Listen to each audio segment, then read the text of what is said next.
Mesdemoiselles, Mesdames et Messieurs, bonjour.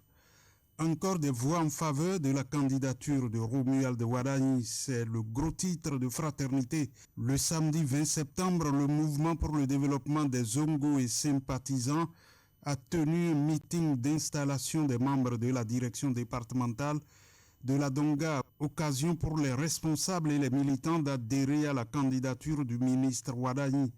Dans son intervention, l'honorable Ahmed Tidjani Afoobo, Dissouy, désormais président départemental, a salué le chef de l'État sortant pour sa décision de respecter la limitation constitutionnelle des mandats et de passer le témoin à l'enfant prodige Romuald Wadanyi. Au cours du meeting, l'honorable Issa Salifou a rappelé que le MDZS, mouvement politique affilié à l'Union progressiste Le Renouveau, a été fondé à Boïkon sous la présidence de Hamouda Razaki. Pour lui, la rencontre de Bassila symbolise à la fois l'installation officielle de Soui à la tête de la coordination départementale et un rappel des troupes en vue des échéances électorales. Bénin Intelligent rapporte que le programme de filet de protection sociale productif Bessoké entre dans sa phase opérationnelle. Dès la soirée du jeudi 18 septembre, les premiers transferts monétaires ont été versés aux ménages des 12 communes pilotes couvrant les 12 départements du pays.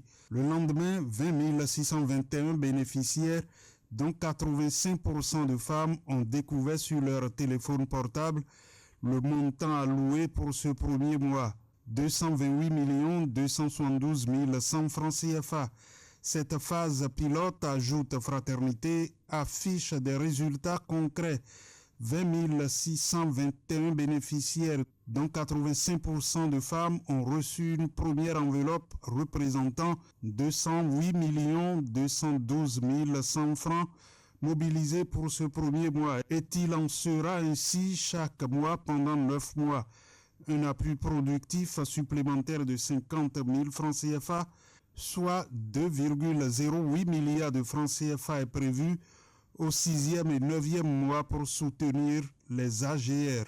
Au terme de cette phase pilote de la première cohorte, c'est environ 4 milliards de francs CFA déjà mobilisés qui iront vers les populations des 12 communes pilotes.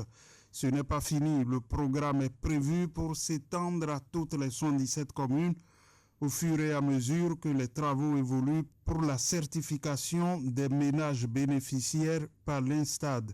Dans la suite, la nation relate que la Fédération nationale des coopérations villageoises des producteurs de coton travaille à la mise en œuvre de la politique nationale de promotion de la culture du coton. En témoigne la tournée nationale dans toutes les zones productrices qu'elle a commencé le jeudi 18 septembre dernier à Kandi, département de la Liborie. C'est pour non seulement constater le niveau gestatif ou l'état végétatif atteint par les cultures, puis sensibiliser et donner des conseils aux cotonculteurs. Et puis le matin relate qu'à Savalou, il y a eu remise de site de la porte du Grand Retour, un symbole de réconciliation et d'espérance.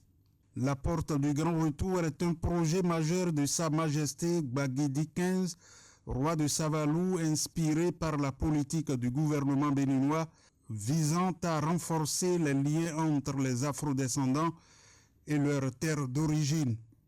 La cérémonie de remise de site pour l'implantation de la porte du Grand Retour constitue une initiative historique portée par Sa Majesté Dada Gamfong Gbagidi XV, roi de Savalou, insiste le journal, pour lequel ce projet, qui s'inscrit dans la droite ligne des sites historiques et religieux existants, ambitionne de transformer Savalou en un lieu emblématique de mémoire, d'accueil et de renouveau pour des afrodescendants. Cet événement vise à sensibiliser, explique le journal, le public sur l'importance de la réconciliation culturelle et à promouvoir Savalou comme une destination privilégiée pour les afrodescendants souhaitant renouer avec leurs racines.